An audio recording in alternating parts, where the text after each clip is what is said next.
Kev, obviously disappointing to lose on Tuesday, but we spoke about the positive performance from the players. Some of them looked out on their feet at the end. They gave absolutely everything. So it was important that they had the right recovery time after that game, wasn't it? Yeah, and that's what the last 2 days has been all about, really. There'll be some individual sessions put on for those lads that haven't played as much to make sure they're sharp and ready. Those guys that have played the majority of the minutes in the last 2 games, they need to make sure that their bodies are right. If they get their bodies right and they get their minds right, then they'll have no problem in going back out there again in front of a home crowd being roared on and go and put more energy, more passion, more desire into a performance and hopefully go and get 3 points up against Oxford. Obviously great news for MJ following the birth of his baby. You said he was keen to take part in training on Wednesday, did he? He did, yeah. He was really keen to get back out there. I did offer him a gym session today, but he bottled it. So I think he's gone and made sure he's done his own little bit. And then tomorrow he'll be back as normal with the rest of the lads. And that's great because great character, great guy, been a fantastic player for Exeter, and he's trying to force his way into the team and start playing regularly in League One, and he's very, very capable. So it'd be great to have him back in and around for multiple reasons. But congratulations to him and his partner. It's a big thing. They've certainly, it's been drawn out for them. I think they were hoping it would have been done a little bit earlier, and now life changes, and they'll get to learn what it's like to be a parent, and there's some incredible experiences ahead for them. I suppose we never really think about it, do we? That his job as a footballer, he exerts so much energy on a daily basis, and now add on to that waking up in the middle of the night or a late night or a really early morning. It's a lot of energy that one person is exerting. So I mean, I imagine he'll be taking tips from Sweens, who's gone through it recently. But it's like I said, it's quite a lot for MJ to take on. It is, but it's part and parcel of life. It's something that you adapt to. I did say to him, I had one of my best ever seasons when my second came along, because I was so tired that I'd stopped worrying about stuff. I'd stopped thinking too much about the game. I'd stopped panicking about getting beat 1v1 by a winger.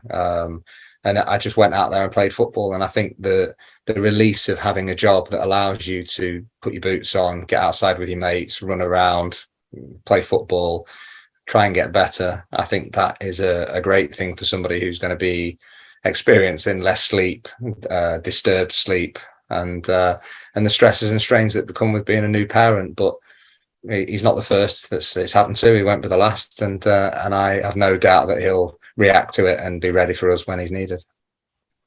Where is the squad at then? Obviously, we saw Harry Kite returns to the squad. Tim Dieng not far away. We've still got Groundsy to come back and a few others.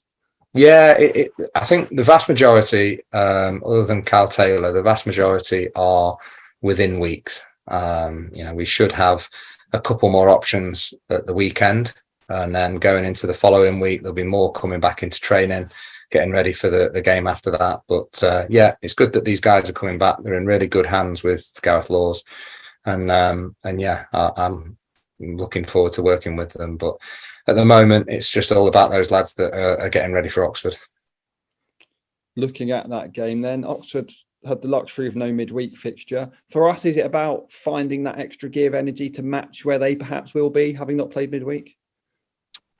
To a degree, I think, whenever you play at home and you have the amount of fans that come down to St James's Park, and you have the vocal nature of our fans, and you have the support behind you, it's amazing how quickly tiredness goes. So they're not going to be tired. They're going to be buzzing. They're going to be ready to play at home. They're going to be wanting to put on a show. They're going to be really, really wanting to build on what's been a positive few weeks, despite all the change that's obviously been going on. And there's nothing better than running out in front of your home fans and putting on a performance. So I don't think you'll see anything but energy on Saturday. I think you will see guys chomping at the bit to go again. And I now think you'll see guys on the bench who are doing warm-ups in front of me to make sure that they get on as well, because this is a team and squad thing.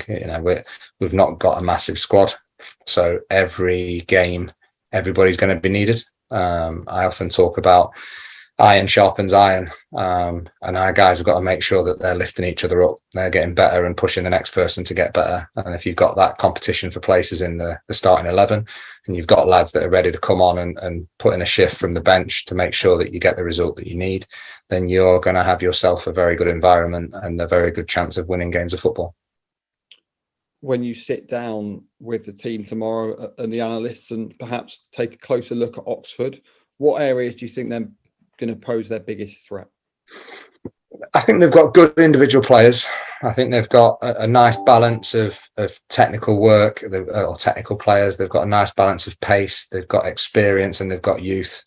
They've got a manager who's been doing it for a long time. And so I think they've got threats all over. The big thing for me is, particularly at home, is that we drive it. It's about us. Yes, we have to minimize their threats, and yes, we have to respect how good some of their players are and how capable they are of upsetting you. But I want them to come to us worrying about us. I want them to know that we're going to go out there and leave it all out there like we have done in the last 2 or 3 games.